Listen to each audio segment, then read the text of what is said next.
Bom dia, um lindo dia. Agora vai. Eu tinha esquecido de ativar o temporizador, que ajuda a manter a live dentro do período de 20 minutos. Bom dia, Jéssica. Um lindo dia.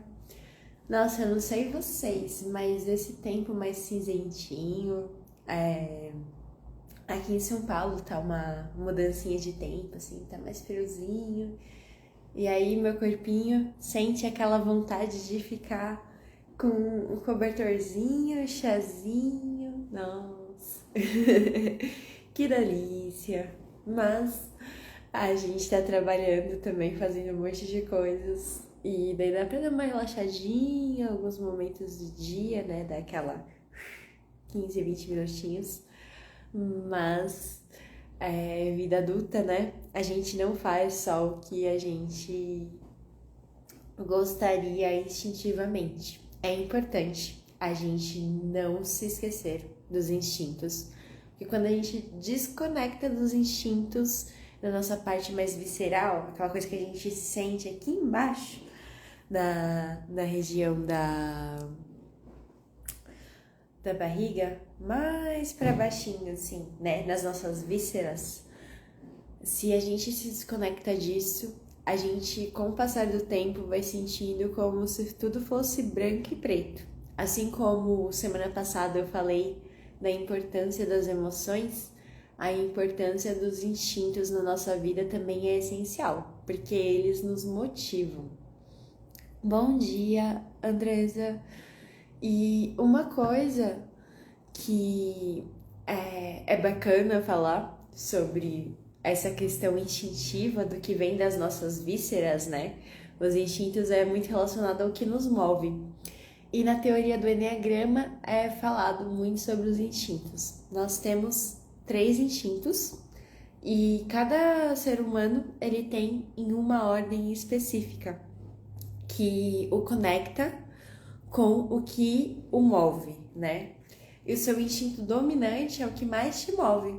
E eu vou explicar esses 3 instintos aqui para você começar, né? Caso nunca tenha ouvido falar disso, lindo dia, tenha esse contato.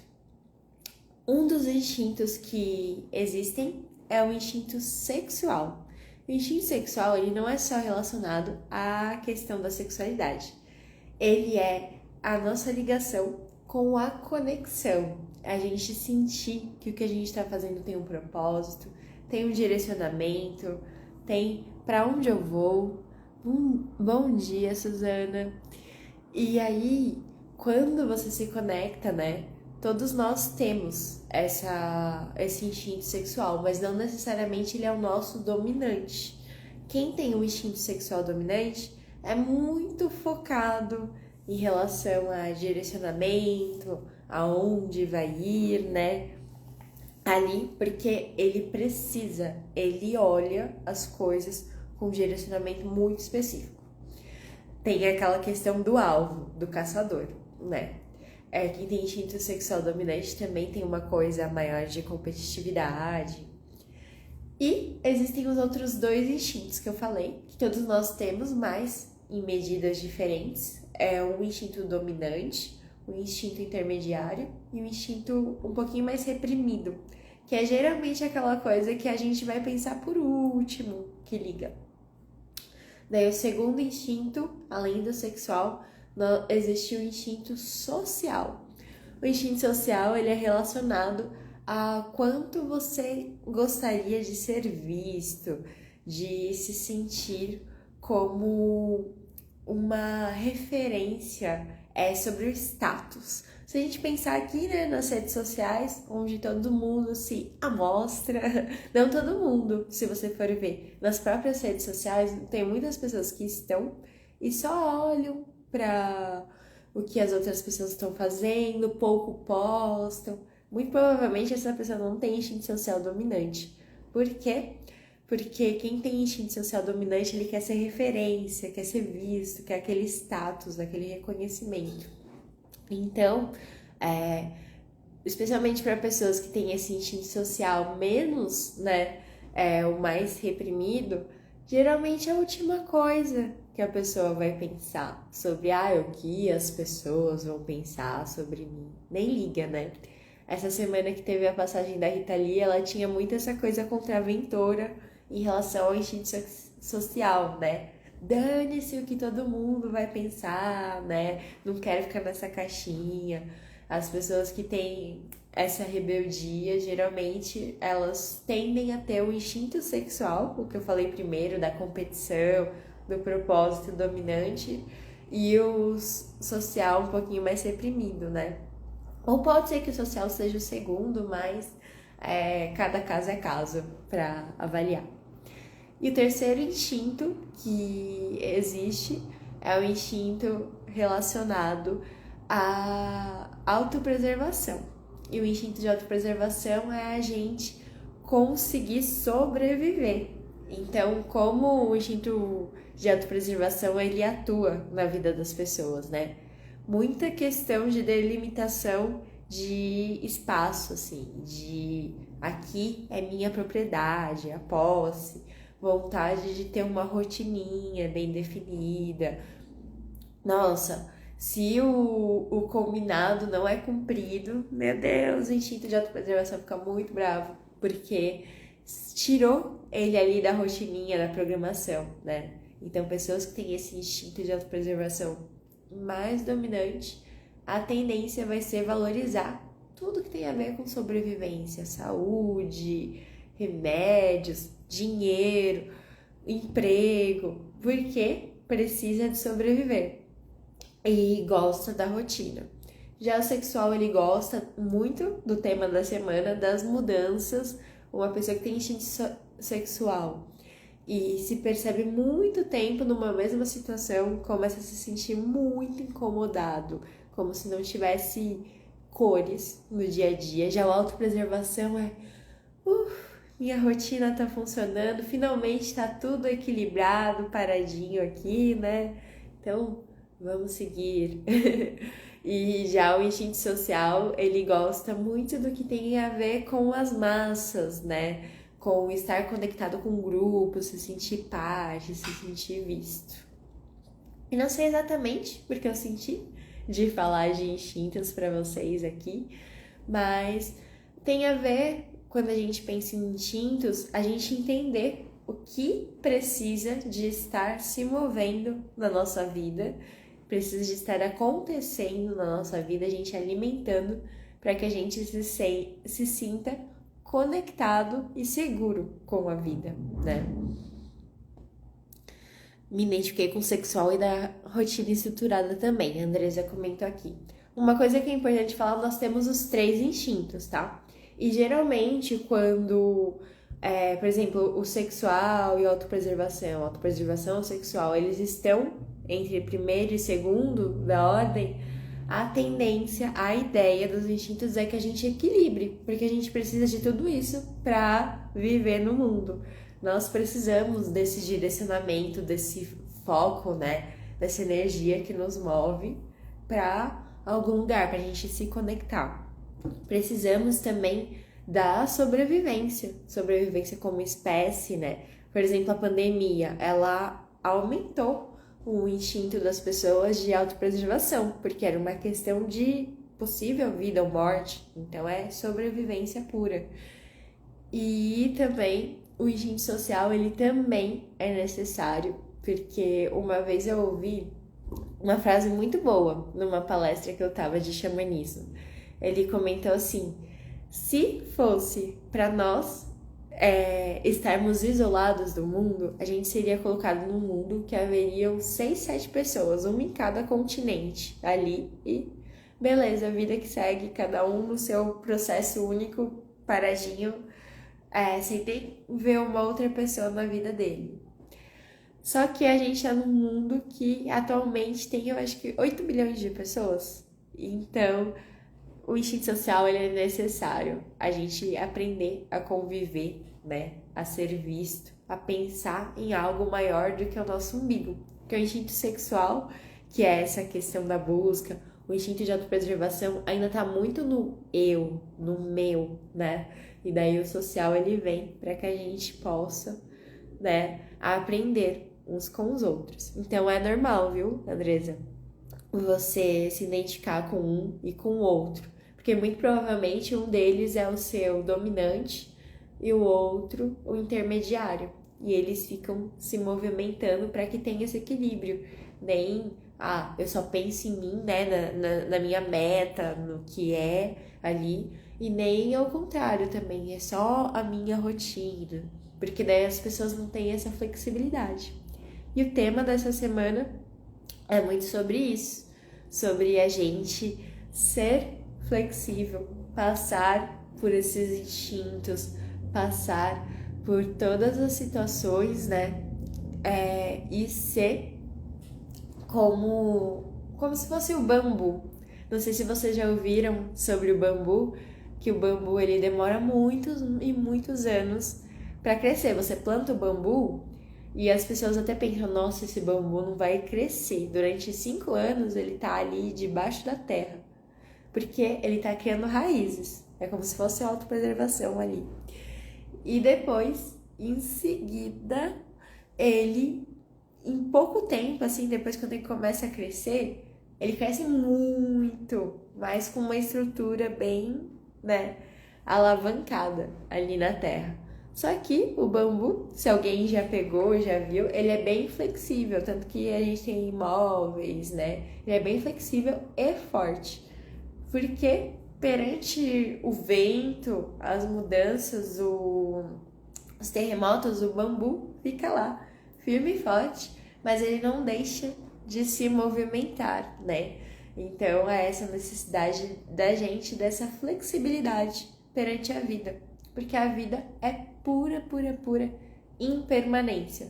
Quanto mais diariamente a gente se lembra disso, da impermanência da vida, isso vai nos ajudar com os nossos processos. Ajuda muito também com a questão da angústia, porque a maioria das angústias que a gente tem é por a gente ter a ideia que as coisas são permanentes.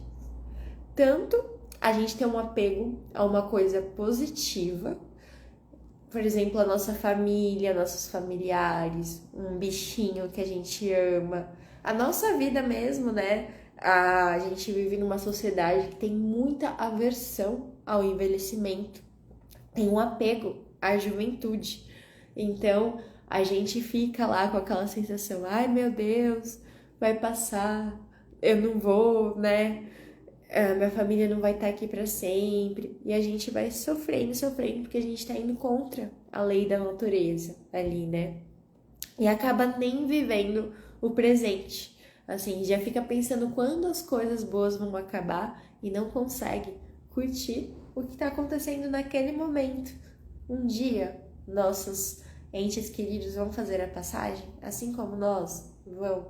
Mas se a gente aproveitar a experiência com eles aqui, cada vez que a gente estiver com a pessoa, a gente se lembrar disso, dessa lei da impermanência. Poxa, um dia minha mãe vai, um dia meu pai vai, um dia meus irmãos vão, um dia meus amigos vão. Daí vai valer eu cultivar uma briga, né? Não falar com aquela pessoa por alguma coisa pequena, né? No final, é impermanente. Vai ter valido eu segurar aquela angústia, aquela raiva, aquele ressentimento? E claro, eu falo isso como terapeuta, eu sei que tem coisas que a gente precisa de aprender a digerir. Por isso que as terapias, né, o autoconhecimento tá aí para nos ajudar. Porque é difícil, tem coisas que são fáceis da gente, né, deixar ir, e tem coisas mais difíceis. Bom dia, Larissa. E daí, a primeira dor vem dessa questão do apego. A gente achar que as coisas vão ficar daquela forma para sempre. E o apego pode ser tanto essas coisas que a gente ama, quanto a gente ter a impressão, a nossa mente ficar fixa em algo ruim que está nos acontecendo. Por exemplo, aquela angústia de perder o emprego, de estar neste momento sem muitos recursos financeiros, tudo isso a gente fica sofrendo ali alguém, né, que a gente se relacionava e de repente não tá se relacionando mais. A gente fica com aquela sensação que aquela dor, que aquela tristeza, que aquele medo, que aquela angústia nunca vai passar também. E a gente se esquece da natureza impermanente da vida. Se por um segundo naquele dia, naquele momento que a gente tá com uma tristeza muito grande, né, acontece algo, a gente ri assim, a gente percebe o quanto aquela emoção, aquele sentimento, ele não é permanente. Mas a nossa mente e até o nosso emocional, por isso que a importância da gente estar fazendo esses processos integrativos, né, de estar maturando eles, para que eles aprendam a lidar com essa impermanência da vida. E daí, quanto mais a gente vai se adaptando, a vida é mudança, a vida é mudança, a vida é mudança, mais a gente dança, mais a gente aceita a vida como ela é. Ao invés da gente ficar projetando, né? Ah, não, vai voltar a ser como era. Por exemplo, esse movimento da pandemia, eu já vi palestras da minha área de autoconhecimento, eu fui em eventos, né?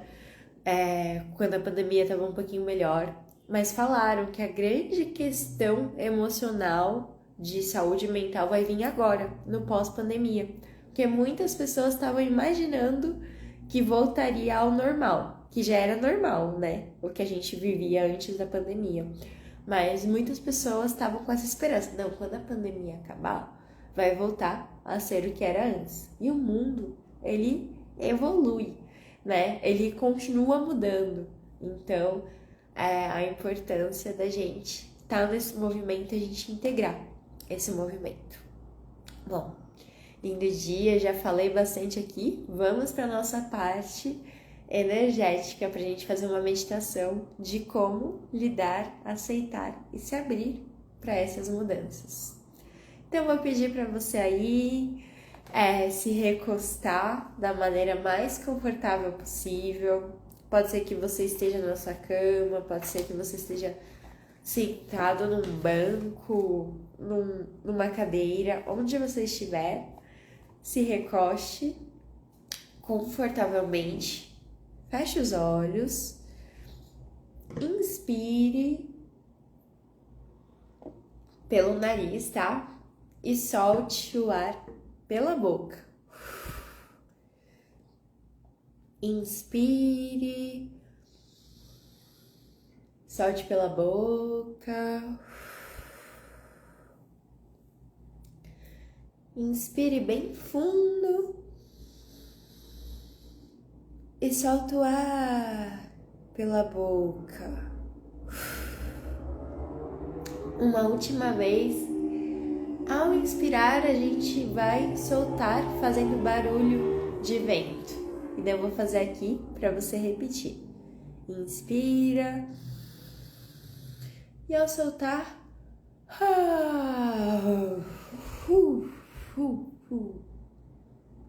inspira e solta fazendo esse barulho.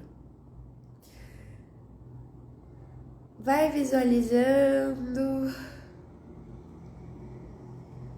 percebendo que você começa agora através da sua mente, através da sua conexão imaginativa, você começa a andar por um caminho. O dia está bonito, perfeito para uma caminhada. O caminho te leva para cima e para baixo. Você segue por ele, entregando-se ao lugar para onde esse caminho te conduz, sentindo-se cada vez mais relaxada, mais e mais à vontade. Agora, você continua a caminhar e o caminho é ascendente. Você vai subindo cada vez mais. E aí, você vai subindo e agora começa a ser necessário você escalar usando as suas mãos. e o caminho continua, sempre para cima, sempre para cima. Finalmente, você tem de subir ao imenso platô. Você chegou ao plano da visão, onde o vento sopra frio, claro e limpo. Aqui, você pode ver com clareza o que precisa ver. Sinta o rodopiar de ventos enquanto sua visão clareia. Você chama Oiá e ela vem. Ela chega até você, lhe dá um abraço apertado e pergunta por que você veio. Você indaga: o que devo fazer para ter você entre os meus aliados? Como posso melhor me relacionar com a mudança? E ela responde. Veja a resposta em sua mente. Pode ser que veio uma imagem, pode ser que você sinta um cheiro, pode ser que você sinta algo no seu corpo, pode ser que apareça uma situação, pode ser que venha uma cor, o que quer que venha para você como simbolismo, ou sensação, ou percepção, no corpo, na mente, nas emoções. Você simplesmente recebe. Em seguida, você agradece a Oiá por essa ajuda. Ela lhe pede um presente que você entrega com gratidão e boa vontade. Oiá te abraça outra vez e desaparece através do vento. Agora é hora de voltar. Você vai descendo devagar e com muito cuidado. Descendo, descendo. E conforme você vai descendo, você vai se sentindo mais calmo, mais revigorada, para baixo, sentindo-se à vontade e concentrada, até estar outra vez no caminho, que você volta a caminhar no reto, vai atravessando, seguindo, com uma sensação de paz, pois quando a gente sobe num plano de visão maior, isso nos dá perspectiva. E retornando, pode ser que não esteja o mais claro possível, mas algo foi conectado no seu inconsciente para trazer essa abertura, essa visão. Você vai andando nesse caminho que desce e sobe, desce e sobe. E você vai ficando cada vez mais desperta. Respire fundo. Solte o ar bem devagar. Inspire mais uma vez bem fundo. Solte o ar bem devagar. E vai agora mexendo os dedos das mãos, mexendo os dedos dos pés. Vai se espreguiçando.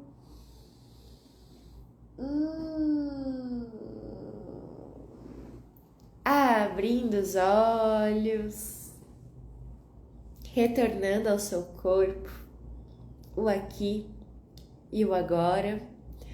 E importante comentar que depois que saem aqui no Instagram, essas meditações, elas ficam no YouTube. Então, sempre que você perceber que você está com dificuldade de aceitar a mudança, você pode voltar a assistir esse vídeo, fazer a parte na meditação, para que você se conecte para que você traga mais perspectiva e aceite a mudança como sua aliada. A mudança não é negativa, a mudança ela é para o nosso aprendizado, é uma lei natural da vida. Então, se a gente aprende a tê-la como nossa aliada, nossa, a vida ela fica tão mais leve, tão mais suculenta. E é sobre isso. Gratidão, gratidão Jéssica, gratidão Andresa, Larissa, todos vocês pela sua presença, gratidão a você que assiste depois e sintoniza com essa energia, que tenhamos um lindo restinho de semana e amanhã a nossa última mini live da semana, Emocionate, trabalhando as emoções e a mudança. Um beijo!